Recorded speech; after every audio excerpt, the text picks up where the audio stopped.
Sexta-feira, segunda semana da Páscoa. Evangelho de Jesus Cristo, segundo João, capítulo 6, versículos de 1 a 15. Naquele tempo, Jesus foi para o outro lado do mar da Galileia, também chamado de Tiberíades. Uma grande multidão o seguia, porque via os sinais que ele operava a favor dos doentes. Jesus subiu ao monte e sentou-se aí com seus discípulos. Estava próxima a Páscoa, a festa dos judeus. Levantando os olhos e vendo que uma grande multidão estava vindo ao seu encontro, Jesus disse a Filipe: "Onde vamos comprar pão para que eles possam comer?" Disse isso para pô-lo à prova, pois ele mesmo sabia muito bem o que ia fazer. Filipe respondeu: "Nem 200 moedas de prata bastariam para dar um pedaço de pão a cada um." Um dos discípulos, André, o irmão de Simão Pedro, disse: "Está aqui um menino com 5 pães de cevada e 2 peixes. Mas o que é isto para tanta gente?" Jesus disse: "Fazei sentar as pessoas." Havia muita relva naquele lugar, e lá se sentaram aproximadamente 5.000 homens. Jesus tomou os pães, deu graças, distribuiu-os aos que estavam sentados, tanto quanto queriam. E fez o mesmo com os peixes. Quando todos ficaram satisfeitos, Jesus disse aos discípulos: "Recolhei os pedaços que sobraram para que nada se perca." Recolheram os pedaços e encheram 12 cestos com as sobras dos 5 pães, deixadas pelos que haviam comido.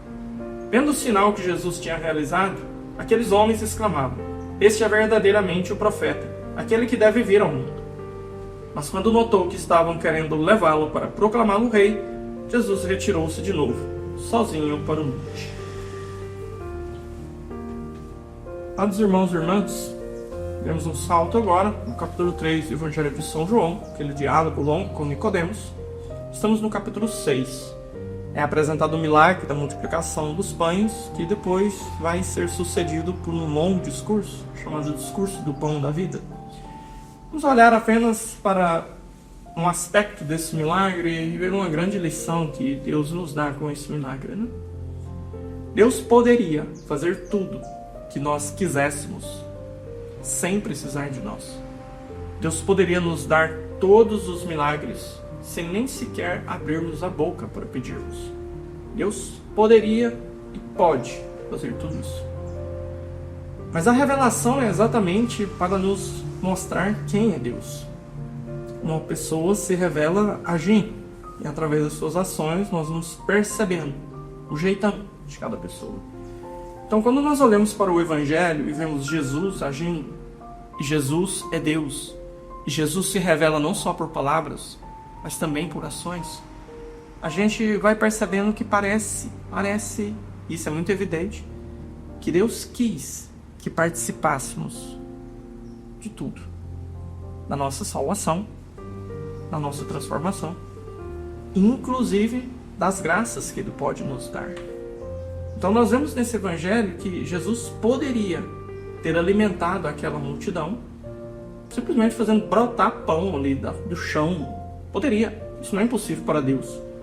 Mas o que Deus quis? Ele quis aquilo que eles tinham para oferecer, para que Ele pudesse dar aquilo que eles precisavam. Então precisamos de muito.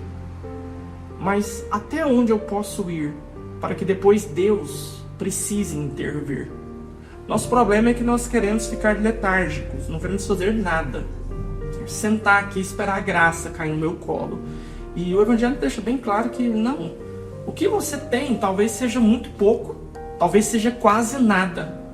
Mas me dá o seu quase nada, para que eu possa te devolver tudo que você precisa. Me dá os 5 pães e 2 peixes, para que eu possa alimentar a multidão que está aqui procurando comida.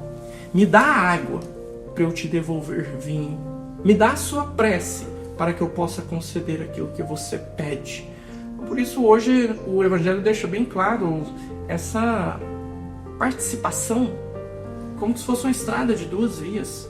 Então eu apresento algo para que Deus possa me dar infinitamente mais do que eu jamais poderia imaginar. Mas o meu algo, que é quase nada, precisa ser dado. É isso que Deus espera de nós. Estamos vivendo um momento muito singular na igreja, que é o momento da escolha de um novo Papa. Então esse é um momento em que a igreja tem uma obrigação moral muito grande, a obrigação de rezar pela escolha de um novo Papa. Ah, mas é Deus que vai decidir, é o Espírito Santo que vai decidir. Deus quis que nós participássemos. Deus quis que nós fizéssemos algo. A história da igreja já nos apresentou isso e isso é um fato, isso não é uma teoria.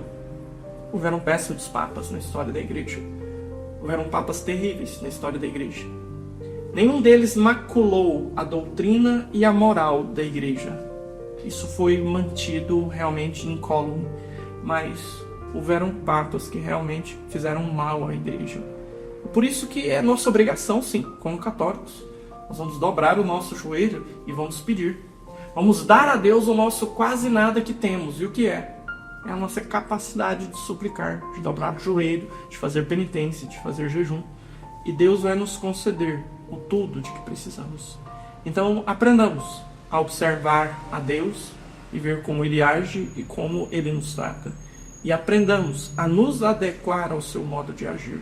E não queiramos que Ele se adeque ao nosso. Então, por isso, peçamos, supliquemos.